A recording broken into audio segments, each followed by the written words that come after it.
สมาธิหู้เองในผมนี่จะล่านมันจะโกรธพุทธเจ้าหู้ได้ด้วยนะฉะนั้นเรื่องสมาธิเนี่ยวัดนี่ก็กินด้วยสมาธิได้เห็นบอกเฮ็ดมันฉะนั้นจะว่าพระเจ้าจ่ายค่าไฟเดือนหนึ่ง200พระเจ้าห้องได้ไหมวะในเขาแจกนี่เดือน1,700เลยนี่แกะนะปาดวันเขามาเอาแล้วก็จะมาหู้ได้ปัดนี่ถึงค่าไฟบ่ครับมีแต่แก๊สบ่มีแต่แก๊สซื่อๆนั่นนี่1,700อยู่กุฏิ700เป็น2,400โอ้มันพิเล็กไงค่าไฟนี่นั่งโผลูกเสาเนี่ยมันไปต่อคือเนี่ยที่ที่มัน1,900ค่าไฟอินชูเรนปีนี้ขึ้น1,500นี่บ่อยว่าทีนี้มันลดลงแน่มันเดือนเท่าไหร่600-700ก็ให้แน่เลยคอยบริขอได้มาอยู่นี่เขาว่าเป็นยังบ่ขอเอาขอเนี่ยเขาจะโอ้ยมันอยู่แค่ไหนดูว่านั่งบ่เจ็บสำคัญไหนขนาดไหนวะด้วยอันนี้ออกจนอย่างนี้ก็ซอยขึ้นสิ้นแล้วนี่ทักบาทได้จักน้อยบัตรค่าไฟมันกระมาผู้นี้กระมาฉะนั้นจะว่าเป็นพ่อคนง่ายเป็นแม่คนก็ง่ายพระเจ้าเป็นว่าไหนในธรรมะนะเป็นพ่อเฮือนแม่เฮือนพ่อเฮือนอย่างเงี้ยพ่อวัดนี่ก็ยากคือกันมันระดับล้านศาสตร์ได้นี่ดินตอนนี้เนี่ย80 เอเคอร์นี่เป็นของประชาชนลาวเห็นบ่อยลูกถ้ำเราบ่ให้คนเท่าเขาวันนี้จับส่งเลยว่าเมื่อก่อนนี่เขาก็มานี่พวกคนมุ่งมาให้มาสูดตัวน้ำมาสูดมนต์ไหนทุกกระโชดหัวฉะนั้นเจ้าเห็ดพิษเขาแก้บ่ได้กันตะกี้เขาเอาเจ้ามาเจ้าแพ้วันนี้เจ้าแพ้แล้วเขาคอยเอาเจ้ามาเขาชนะได้วันนี้วันอันแหละอันนี้คือการพากันนั่นเขาเบิ่งคักฉะนั้นอาตมาจังว่านั่งสมาธิเนี่ยนั่งเถื่อบ่ายโมงลุกขึ้นมานั่ง3 โมงมันก็ใกล้สิแจกมาไม่งั้นเนี่ยสิจังว่าโอ้ของพระเจ้านี่ของแท้เลยยาที่ว่าบ่แท้ชิ้นนี่หักษาชิ้นหาหันได้เนี่ยบัก227เนี่ยบ่มีความหมายใช่บ่ถ้าพ่อพุทธเจ้าเพิ่นว่าหากมันไม่มาตอกมาคงคือกันนี่อยู่ทางหน้าใช่บ่ย่ำฮอดเนี่ยสิออกไปในประเด็นหาแก้วมันน่ะเกินมาบ่ได้หาถ้าใช้ทางหาเขาเจ้ามาบอกดอกเขาสิว่าฮู้มักกี่โหดคือกันคำพยามันเป็นอันนั้นเอาเล็กเห็นเสียบลงพวกอยู่ฝรั่งเขาบอกว่าอันนี้จะว่ามันจะมาจะว่าเมื่อนี้เฮาเห็นบุญกองเขาผู้ให้นั่นได้บ่อึดบ่อยากนี้เลยบ่ยังได้จะไรคือบ่ให้มันตามมานํมา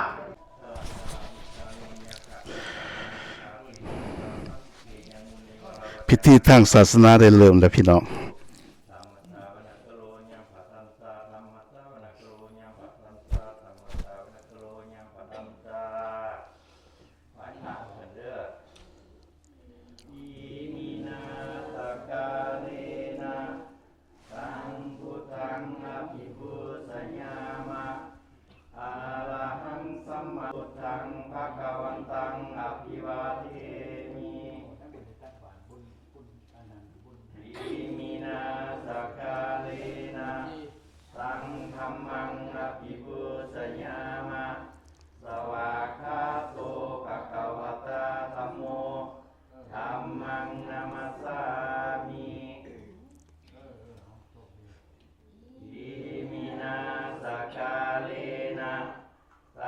สังฆังอภิปุสยามะ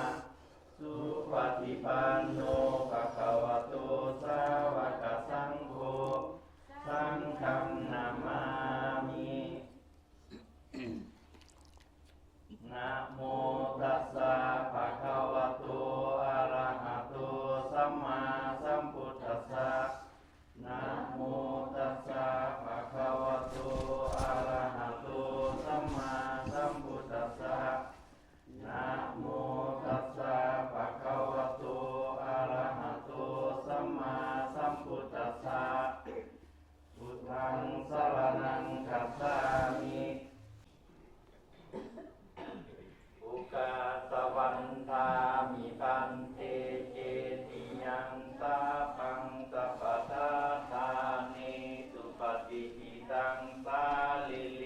สาธุมหา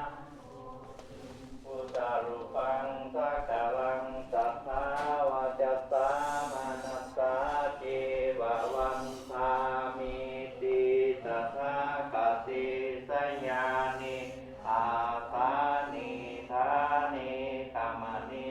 จาปิสัพพะทาอุกาสวันทามิกันติสัพพังอปาลาทังขมัตมิปันติมยากตังปุญญังสามินาอนุโมทิตาพังสามินากตังปุญญังไมหังคาตาพังสาธุสาธุสาธุอนุโมทามิ ธัมมังสรณังคัจฉามิสังฆังสรณังคัจฉามิทุติยัมปิพุทธังสรณังคัจฉามิทุติยัมปิธัมมังสรณังคัจฉามิทุติยัมปิสังฆังสรณังคัจฉามิตติยัมปิพุทธังสรณังคัจฉามิตติยัมปิธัมมังสรณังคัจฉามิตติยัมปิสังฆังสรณังคัจฉามิ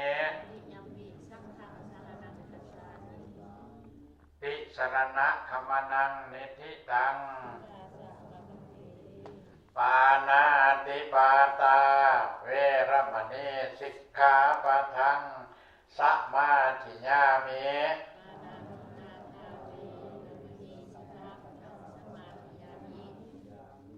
อะทินนาทานาเวรมณีสิกขาปะทังสัมมาทิยามิ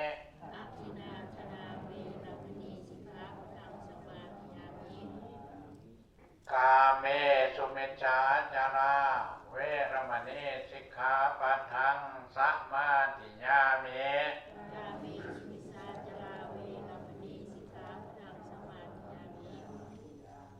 มุสาวาทาเวรมณีสิกขาปะทังสัมมาทิยามิ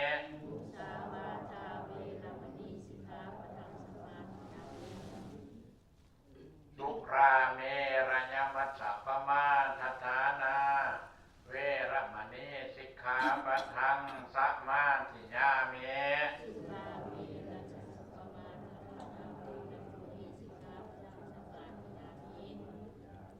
อิมานิปัญจสิกขาปทานิสีเลนะสุขติงยันติสีเลนะโภคสัมปทาสีเลนะนิพุติงยันติตัสมาสิลังวิโสทะเยสารนังกัจฉามิธัมมังสารนังกัจฉามิสังฆังกัจฉามิตุติยามปิพุทธังสารนังกัจฉามิตุติยามปิธัมมังบ่มีกัจฉามิตุติ มีกาแฟ ยาม ปะ ปิสังนังกัจฉามิตติยามปิพุทธังสารนังกัจฉามิตติยามปิ เป็น ธัม ผู้ชาย มัง ทำหากระพายมันเป็นยิงมันก็เลยอ่ะ ทำไมมียิ่งสูบยาก็มีเลย โอ้ยโอ้ยยังอยู่กับครัวมี บ่มีบ่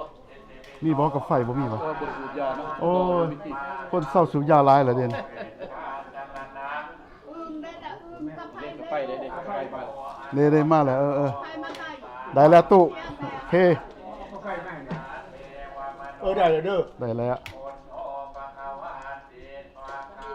เวลาก่อนจะไปตลาดคน อ้าวใส่ได้แล้วเนาะวันนี้เนาะ อ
เรือเลยเสร็จเบิดเลยเนาะนั่นกะบ่ได้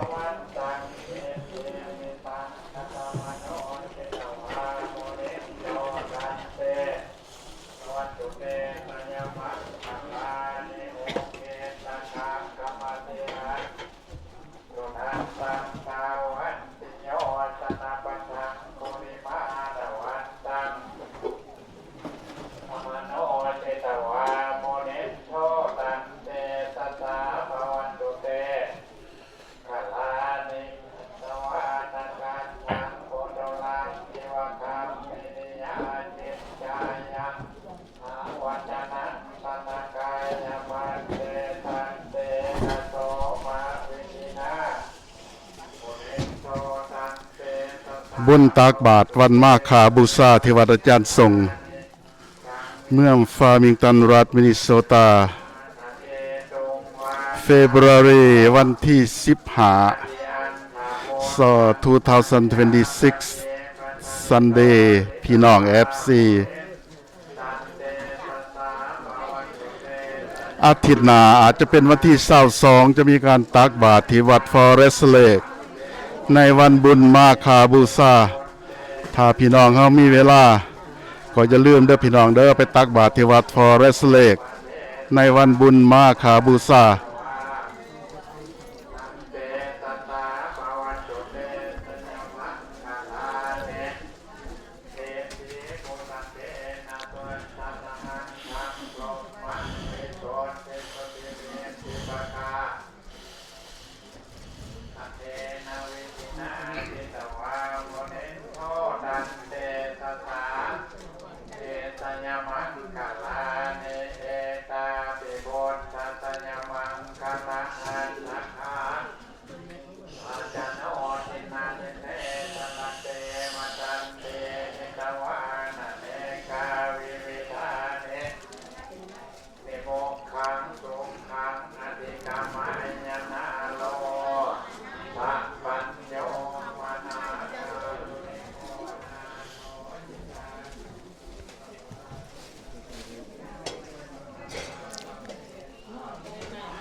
เสติสหัสธัมมะคันธานุภาเวนะปิตกะตัญญานุภาเวนะปิตถาวกาตุภาเวนะสัพเพเตโลกาสัพเพเตพยาสัพเพเตอันตรายาสัพเพเตอุปนวาสัพเพเตอวมังคลาวินัสสันโจเตนะอุปนายาโกนตตัจจามาตาปิตาจัญญาตกาปิยามะมันสุเลโยจันติมาลาสากุณาวันตานาลามาลาจาอินทายาโตโลกปาลาจาเทวตายาโมเมตามนุสสัจจาปัจจตาเวริกาปิจาสุขีวันตุปุญญาเนบังคาตาเนเมสุขังจันติเวทังเตโตเกปังปัมเปทาวะปุญญาคัมเมนาเอเมนาอุติเสนาจากิปาหังสุลาเปเจวาตันหุปัญญานะปัญลังเวสิเสวัฏฐานุโภเวอภิเสเกสะปะพุทธานังสังฆาวัตโตภาวะทันติสังฆังสมังคลังสุภาพตังสุหุติตังสุปโนสโมโตจะโสยทังพรหมาจารีสุปัฏฐาตินังกายกัมมังวาจากัมมังปัฏฐาตินังมโนกัมมังปณิทิเตปัฏฐาตินาปัฏฐาตินาในกัตตวานาลพันตะเถอาทังทิเลสัพยันโตโพธิยะมุเลสัตยานังนันเทวัตโนเอวังตะวังวิสาโยโหหิสัญญสุสัญญมันคะเลอัปปราชินาปัลลังเกสิเสกัจฉามิโหคะเลอภิเสเกสัพพะพุทธานังอัปปโตปโมทติสุนัขขตังสุมังคลังสุปัปปตังสุหุติตังสุขโนสุโมโตจะสุวิญญังพรหมาจารีโสปัฏฐาคินังกายกัมมังวาจากัมมังปัฏฐาคินังปัฏฐาคินังมโนกัมมังปณิทิเตปัฏฐาคินาปัฏฐาคินานิกัตตวานาลพันตะเถปาทักขินเนสัยันโตโพธิยะโมเลสัพพญานังนันหิวัฒโนเอวังตวังวิสาโยโหหิสัญญโสสัญญมังคะเลอปราชิตาปัลลังเกติเสปทาวิโปคะเลอภิเสเกสัพพะพุทธานังอัคคปโตปโมทติสุนัตถตังสุมังคลังสุปปตังสุหุติตังสุขโนสุโมโตจะสุยถังพระมาจารีสุนันสุจาสุยถังพระมาจารีสุปฏิทินังกายกัมมังวาจากัมมังปัฏฐาทินังปัฏฐาทินังมโนกัมมังปณิทิเตปัฏฐาทินาปัฏฐาทินาเนกัตตวานาลปันตะเถปาทักขินเนสัพเพพุทธาภรัปปัสสะปะเทธานันจายัพพลังธนา